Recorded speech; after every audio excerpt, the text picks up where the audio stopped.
ஆயிஷாங்கிறது ஒரு குழந்தை. காலங்காலமா இஸ்லாத்துக்கு எதிராக வைக்கக்கூடிய குற்றச்சாட்டுல முதன்மையா வந்துட்டு அன்னை ஆயிஷா ரலியல்லாஹு நபிகள் நாயகம் திருமணத்தை தான் வைப்பாங்க.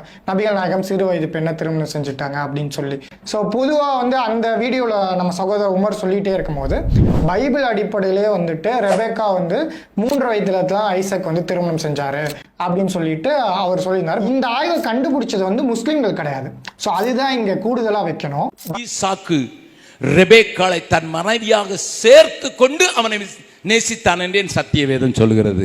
எத்தனை வயசு தெரியுமா அவனுக்கு? 40 வயசுக்காரனுக்கு. இவளுக்கு எத்தனை வயசு? 13. ஹல்லேலூயா. இந்த குற்றச்சாட்டு வைக்கிற கிறிஸ்தவர்கள் முதல்ல ஒன்று நம்ம எப்படி விளங்கிக்கலாம் அப்படின்னா, இந்த ஸ்காலர்ஸ் எப்பவுமே இப்படி பெருசாக இந்த குற்றச்சாட்டு வைக்க மாட்டாங்க. அதாவது பைபிளோட ஆய்வு பண்றவங்க அவங்க இதெல்லாம் பத்தி பேச மாட்டாங்க.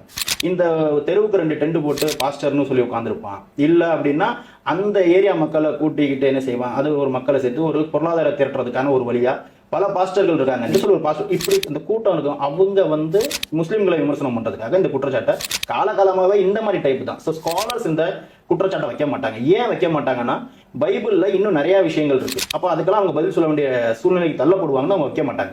இப்போ இதே கேள்வியை நம்ம இன்னொரு விதமாக வைப்போம். பைபிள் பிரகாரம் ஒரு பெண்ணுக்கு திருமணம் எப்போ செய்யலாம்னு சொல்லுது பழைய ஏற்பாடு. நீங்க லேவியாரமம் 21:13 எழுதிக்கோங்க. கன்னியா இருக்கிற பெண்ணை அவன் விவாகம் பண்ண வேண்டும். ஒருத்தன் எப்படி திருமணம் செய்யணும்னா அவர் கன்னியா இருக்க வேண்டும். இப்போ ஒரு பொண்ணு 10 வயசு வந்துருச்சு, அந்த பொண்ணு ஏஜ் அட்டன் பண்ணிருச்சு. அப்ப பைபிள் பிரகாரம் அது கல்யாணத்துக்கு தயாரா இல்லையாங்கிறது நீங்க மனசார சொல்லணும். ஆமா, நீங்க இன்னைக்கு 2004 நவீன கண்ணாடியை மாற்றிக்கிட்டு நீங்க இன்னைக்கு இருக்கக்கூடிய இந்த நவீன உலகத்துல முங்கிக்கிட்டு என்ன செய்யக்கூடாது, பைபிளுக்கு எதிராக பேசக்கூடாது, நடிக்க கூடாது. அப்போ பைபிள் என்ன சொல்லுது, அந்த எசேக்கியேல் 16:7-8 அது ஒரு ஒப்பனையா வரும்போது நீ மெச்சூர்ட் ஆனோடனே என்ன செய்யணும், லவ் பண்ணுவோம். அது இன்னும் நீங்க மூல மொழியில போய் பாத்தீங்கன்னா அது செக்ஷுவலை பத்தி பேசுது. அப்போ ஒரு பொண்ணு 8 வயசுக்கு வந்தா பைபிளுக்கு அடுத்து என்ன சட்டம் என்ன, நீங்க வந்து குடும்ப வாழ்க்கைக்கு தயார். இப்போ அதுவும் பல நூற்றாண்டு காலமா இந்த குற்றச்சாட்டு இல்லை. இப்ப நீங்க அந்த கத்தோலிக்க என்சைக்ளோபீடியாலே பாத்தீங்கன்னா மதர் மேரி வந்துட்டு 13-12 வயசுல தான் வந்து இறைவன் வந்து ஜீசஸ் கிரைஸ்ட வந்து கொடுத்தா அப்படின்னு கத்தோலிக்கர்களோட நம்பிக்கை. த புரோட்டோ எவஞ்சலியம் ஆஃப் ஜேம்ஸில் கன்னி மரியாளுடைய முழு வரலாறையும் எழுதியிருக்காங்க. அதில் மரியாள் ஜோசப்புக்கு திருமணம் செஞ்சு கொடுக்கும்போது ஜோசஃபுடைய வயது 90 இன்னும் அன்னை மரியாளோட வயசு 12 எழுதியிருக்கு. அது இருந்துக்கிட்டே இருந்திருக்கு. இப்போ ரீசெண்ட் டைமில் வந்து இந்த திருமணத்தோட வயது 18 இதெல்லாம் வந்த பிறகு கிறிஸ்தவங்க இந்த இது எதிர்க்குது அப்படின்னு வந்துட்டு வச்சது தான் நபிகள் நாயகத்தை எதிர்த்து கேள்விகள். ஏன்னா இந்த கிறிஸ்துவ ஸ்காலர்ஸ்க்கு எல்லாருக்குமே தெரியும், யூதர்களோட அந்த மத சடங்கு கல்யாணம் சட்டம் என்ன அப்படின்னா 3 வயசுலேருந்து 12 வயசு. ஓகே, அப்போ 3 வயசுலேருந்து 12 வயசுக்குள்ளதான் பெண்ணுக்கு திருமணம் பண்ணி வைக்கணும். அப்படி இருக்கும்போது நீங்க எப்படி 6-8 வயசுலாம் விமர்சனம் பண்ண முடியும்? நம்ம ஆயிஷா அம்மையாரை பத்தி பேசும்போது அவங்க 6 வயசுல திருமணம் ஆச்சு. ஆனா சில ஆண்டுகளுக்கு அப்புறம் தான் அவங்களோட குடும்ப வாழ்க்கைக்குள்ள என்ட்ரானாங்க. சோ சேம் பைபிள்ல என்ன இருக்கும், யூதர்கள் காலகாலமா என்ன ஃபாலோ பண்ணாங்களோ அதுதான் அங்கேயே நடந்துச்சு. 1300 வருஷங்களாவே இந்த மாதிரியான குற்றச்சாட்டை நபிகள் நாயகம் மேல கிறிஸ்தவர்களும் சரி யூதர்களும் வச்சதே இல்லை. இந்த நவீன காலத்துல தான் இப்படி வச்சுட்டு இருக்காங்க. ஏன்னா அந்த சர்ச்சிலலாம் வந்து இந்த சிறு வயதிலே திருமணம்லாம் செஞ்சு வைப்பாங்க, அதெல்லாம் இருந்துட்டு தான் இருந்துச்சு காலங்காலமா அப்படின்லாம் சொல்றாங்க.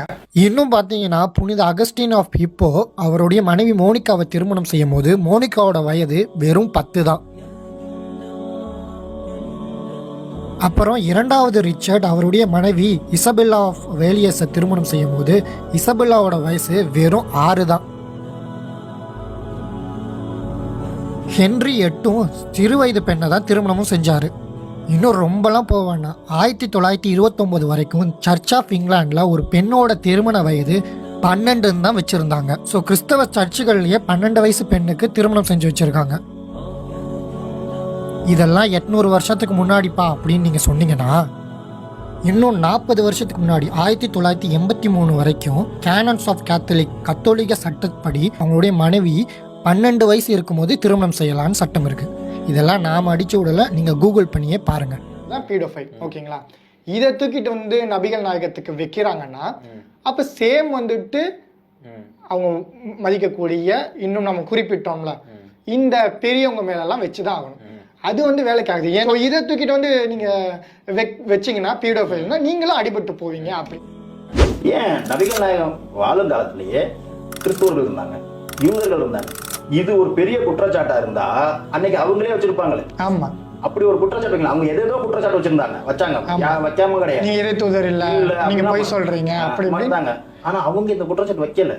இன்னைக்கு இவங்க வந்து நவீன திரும்ப அடிக்கடி கிறிஸ்துவ சொல்றதான் சொல்றது. நீங்க இந்த காலத்தோட கண்ணாடி எடுத்து போட்டு பார்க்காதீங்க, வேதம் என்ன சொல்லுதுன்னு பாருங்க. அதுனா அந்த ஒரு இதுக்கு அவங்க என்னைக்கு வேதத்தை ஆய்வு பண்ற மைண்ட் செட்டுக்கு வராங்களோ, வேதம் என்ன சொல்லுதுன்னு ஆய்வு பண்றாங்களோ ஒவ்வொரு கிறிஸ்தவர்களும், அப்பதான் அவங்க என்ன செய்ய முடியும், அதை பத்தியான நாலேஜ் அவங்களுக்கு கிடைக்குமே தவிர இல்லைன்னா இப்படியே யாரோ சொல்ற குற்றச்சாட்டை சொல்லிக்கிட்டே போகலாம். ஸோ யூத தால்முத் அடிப்படையில், அதோட விளக்குற அடிப்படையில் பெண்ணோட திருமண வயது வந்துட்டு 3 to 12 அப்படின்னு தெரிய வருது. ஸோ இந்த விஷயங்களை வச்சிருக்கவங்க வந்து நபிகள் நாயகத்துடைய திருமணத்தை வந்து கேள்வி கேட்கறதுக்கே முதல்ல ரைட்ஸ் இல்லை அப்படின்னு தான் சொல்ல முடியும். ஸோ மற்றும் ஒரு வீடியோவில் வந்து தொடர்ந்து சந்திப்போம்.